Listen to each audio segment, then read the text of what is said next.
Hey Dad. चंगी तरह खेडी चैंप। Any doubt?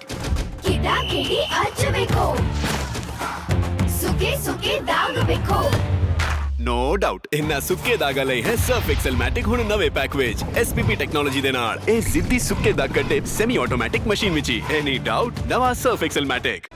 पलायन कोई धर्म नहीं है और ना ही धर्म के हित में है। ये संदेश योगेश्वर भगवान श्री कृष्ण जी ने कुरुक्षेत्र की पावन धरा से पूरे विश्व को गीता के रूप में दिया था। ये बात यूपी के सीएम योगी आदित्यनाथ ने आज पेहोवा के पृथ्वीदत्त पार्क में कही। वे सरस्वती तट पर डेरा सिद्ध बाबा गरीबनाथ मठ में चल रहे 3 दिवसीय 8 मान 32 धुनी एवं शंखा ढाल भंडारे में बतौर मुख्य अतिथि पहुंचे थे। सीएम योगी ने जय श्री राम के उद्घोष से अपना भाषण शुरू किया तो पंडाल जय श्री राम के नारों से गूंज उठा। उन्होंने हरियाणा में तीसरी बार भाजपा की सरकार बनने पर हरियाणा के लोगों को बधाई दी। योगी आदित्यनाथ ने कहा कि देश की प्रगति और उत्थान के लिए सभी को एक होकर कार्य करना होगा। जिस तरह से भारत की आजादी की लड़ाई लड़ी गई, उसी तरह भारत को आगे बढ़ाने की लड़ाई लड़नी होगी। योगी आदित्यनाथ ने कहा कि जैसी करनी वैसी भरनी, यानी अगर आप अच्छा कर्म करोगे तो उसका फल भी निश्चित ही अच्छा ही मिलेगा। हरियाणा के लोगों ने विधानसभा चुनावों में ये साबित करके दिखाया है, इसलिए उसका परिणाम भी अच्छा ही होगा।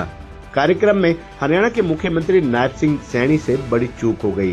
दरअसल शंखा-ढाल भंडारे के कार्यक्रम को सीएम नायब सैनी ने अपने संबोधन में उदासीन ब्रह्म अखाड़े का बता दिया। इस पर पंडाल पर बैठे साधुओं ने दुरुस्त कराने का प्रयास भी किया, मगर बाद में मंच पर मौजूद एक संत ने उन्हें कार्यक्रम का काट दिया। हालांकि सीएम नायब सैनी ने योगी आदित्यनाथ और कार्यक्रम संयोजक महंत पीर शेरनाथ का नाम लेकर उसे ठीक करने का प्रयास किया। तो परिणाम भी अच्छा आएगा और उसी अच्छे परिणाम को जो हरियाणा के लोगों ने करके दिखाया है, अच्छा फैसला करके अपना निर्णय लेकर के सुना करके उन्होंने बता दिया है कि ये हरियाणा का फैसला है। उन्होंने साबित किया है ये भगवान कृष्ण की धरा है, उनके कर्मयोग की धरा है। जैसी करनी वैसी भरनी। अच्छा किया है, अच्छा परिणाम आएगा। जिन लोगों ने बुरा किया था उसको बुरा परिणाम दे दिया गया।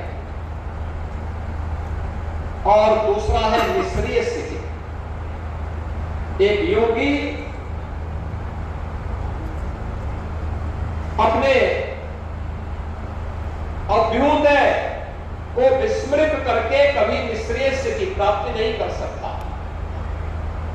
एक सद्ग्रस्त अपने अभ्युदय को विस्मृत करके कभी निश्रेष्य की प्राप्ति नहीं कर सकता। याद करना, जब सांसारिक उत्कर्ष और विकास के लिए आप कार्य करेंगे, निष्काम भाव के साथ काम करेंगे, तो उसके परिणाम हमारे सामने इसी रूप में देखने को मिलेंगे। वो हमारे सांसारिक उत्कर्ष का, विकास का मार्ग तो प्रशस्त करेगा ही, बल्कि इस लोक में विकास के साथ जोड़ करके लोक मंगल की कामना के साथ कामनाओं की सिद्धि का आधार तो तैयार करेगा ही, लेकिन इस लोक के बाद वह हमारी मुक्ति का मार्ग भी प्रशस्त करेगा, मोक्ष भी प्रदान करेगा, जीवन में सफलता का मार्ग भी प्रशस्त करेगा। और यही है कामना धर्म की, जिसमें अभ्युदय भी है, निश्रेष्य भी है।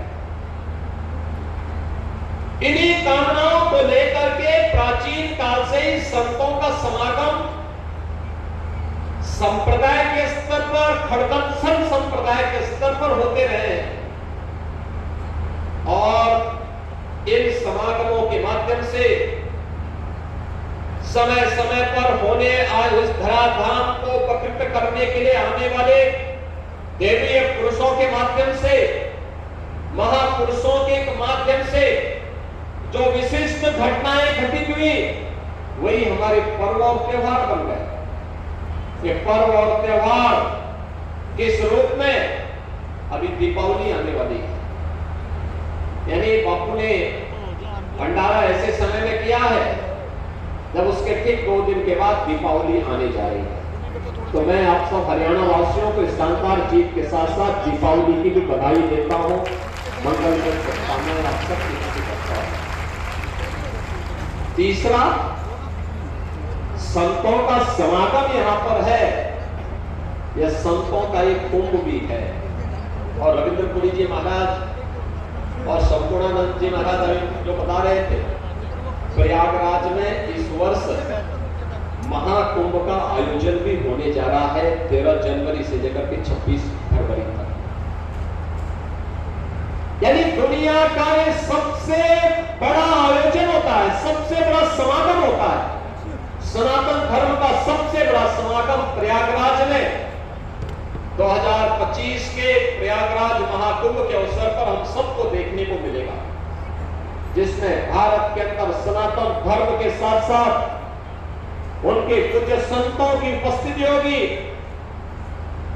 प्रत्यक्ष और अप्रत्यक्ष रूप से सभी लोगों से जुड़े हुए, चाहे वह देवलोक हो, चाहे वह अन्य लोक हो, वे सभी लोगों से जुड़े हुए वे सभी देवी देवता भी आएंगे, पितर भी आएंगे, अन्य योनियों से जुड़े हुए सभी पवित्र आत्माएं भी इस अवसर पर वहां पर इस आयोजन में सहभागी बनकर के गंगा, यमुना और सरस्वती के पावन त्रिवेणी के संगम में स्नान करके पूज्य संतों का सानिध्य प्राप्त करेंगे।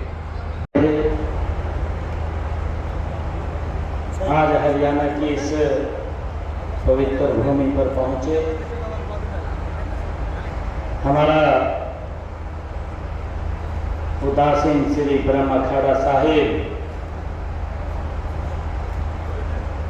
बाबा श्री चंद जी महाराज के प्रकाश उत्सव पर हमारे उत्तर प्रदेश के बहुत ही लोकप्रिय मुख्यमंत्री परमादरणीय योगी आदित्यनाथ जी हरियाणा की इस भूमि के ऊपर पहुंचे हैं। मैं हरियाणा की तरफ से, आप सब की तरफ से आदरणीय योगी आदित्यनाथ जी का यहाँ इस पवित्र कार्यक्रम में पहुंचने पर जोरदार स्वागत करता हूं, उनका धन्यवाद करता हूं।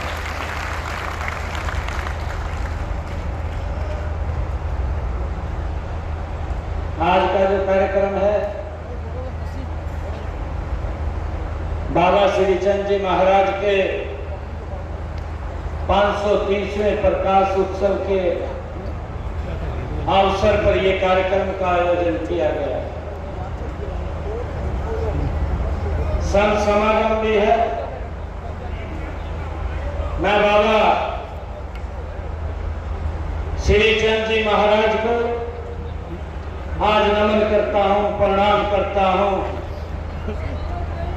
और मुझे ये खुशी है कि बाबा श्री चंद जी महाराज के इस प्रकाश पर्व को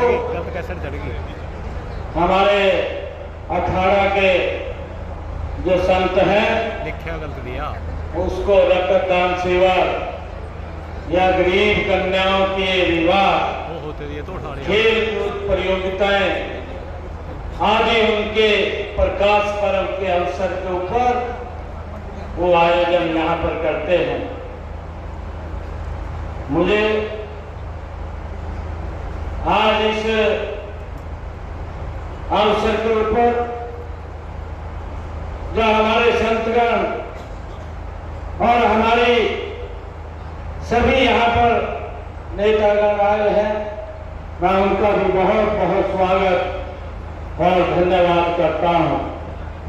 श्री शिरोमणि बाबा गरीबनाथ जी महाराज, आज हम सब उनको याद कर रहे हैं और अभी जैसा आदरणीय महाराज जी ने अभी बात भी रखी है कि अभी हरियाणा के हमारे आम चुनाव संपन्न हुए हैं और चुनावों के अंदर भी हरियाणा के लोगों ने बढ़ चढ़ करके इस लोकतंत्र के पर्व में हिस्सा लिया है और राष्ट्र को आगे बढ़ाने वाली सरकार को आदरणीय मोदी जी के नेतृत्व के अंदर हरियाणा में भी उसको आगे बढ़ाने का निर्णय हमारे हरियाणा के लोगों ने लिया।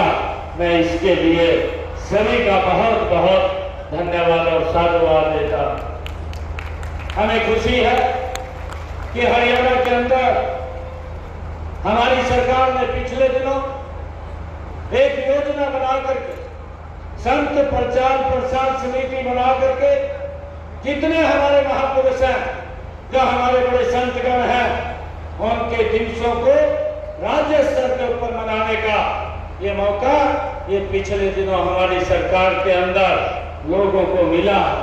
मुझे ये भी खुशी है, चाहे भगवान वाल्मीकि जी की जयंती है और चाहे गुरु रविदास जी महाराज की जयंती है, चाहे महाराणा प्रताप जी की जयंती है और चाहे हमारे यहाँ पर भगवान विश्वकर्मा जी की जयंती है।